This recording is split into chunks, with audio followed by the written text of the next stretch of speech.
As India and South Africa practice at the Junction Oval in Melbourne, Xtra Time explored the history of the St Kilda Cricket Club. The club is housed at the Junction Oval for almost 160 years and is a place steeped in history. Shane Warne is its most famous product, with others such as Bert, Ironmonger and Ponsford emerging from the Junction Oval. There aren't many grounds with that old world charm, a more homely feeling that brings comfort when compared to those arenas with those big stands. Set close to the main city in Melbourne, the Junction Oval is one such venue, where you would come to relax and watch a game of cricket if on show. Administered by the St Kilda Cricket, the Junction Oval has been one of the more prominent cricket grounds in the city. Apart from the iconic Melbourne Cricket Ground, MCG of course, St Kilda Cricket Club have been based at this venue even before MCG hosted the inaugural test match. The Junction Oval has been its home since 1856. The Junction Oval is very close to the St Kilda's Junction, where a few main streets and tram lines meet. It's a very appropriate name considering the fact that it is set in the corner close to the junction. If you are coming by tram, you have to get off at the St Kilda's Junction and then walk across the park surrounding the oval. Officially, it is known as the St Kilda Cricket Ground, but ask anyone about it in Melbourne and they would know. Say Junction Oval and everyone knows about it. Once you enter the premises, you get to feel the old world charm. There are two major stands and a clubhouse on one side, while the other side has a few benches along with the boundary. The big stand is named Blackie Ironmonger after two of his earliest test cricketers. The other side is called the Kevin Murray stand, which is named after a famous AFL player. The St Kilda Cricket Club has produced numerous players going back to yesteryear. Bert Ironmonger, John Blackie and Ponsford are some of them from the olden times. Shane Warne is their most famous product and continues to visit the ground whenever he gets time. When the club completed 150 years back in 2006, they released a book on its history and Warne wrote the foreword to it. Take us to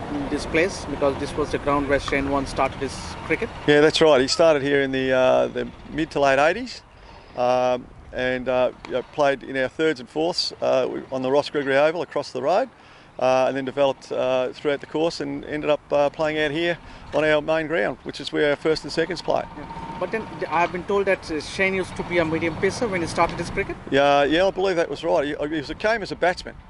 But I think bowled a little bit of medium pace. It wasn't until a bit later that he started bowling leg spin. So, who has been coaching him during his childhood days? I think his father might have had a little bit to do with him, but I couldn't tell you for sure. I know that when he developed, Terry Jenner was a big influence on his leg spinning career. Sean Graff was his first coach and captain, and Sean bowled medium pace or medium fast. I think Terry Jenner was certainly a big influence on his career when he developed into a test player. During his heydays, does Shane took time off and to come to this ground whenever he's in Melbourne? Yeah, absolutely. He's down here a couple of weeks ago. He was doing a documentary with Sky TV in the UK, I believe, and they were just on their way to another venue, and he just said to them, "We'll drop in and I'll show you my old ground." So he came in and showed them around, and spent a little bit of time here.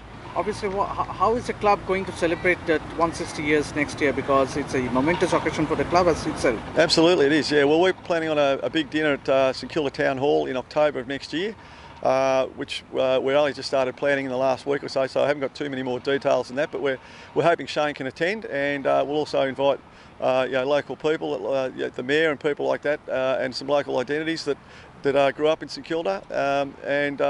So we hope it'll be a big night. We're hoping to get around 400 people at St Kilda Town Hall for that event.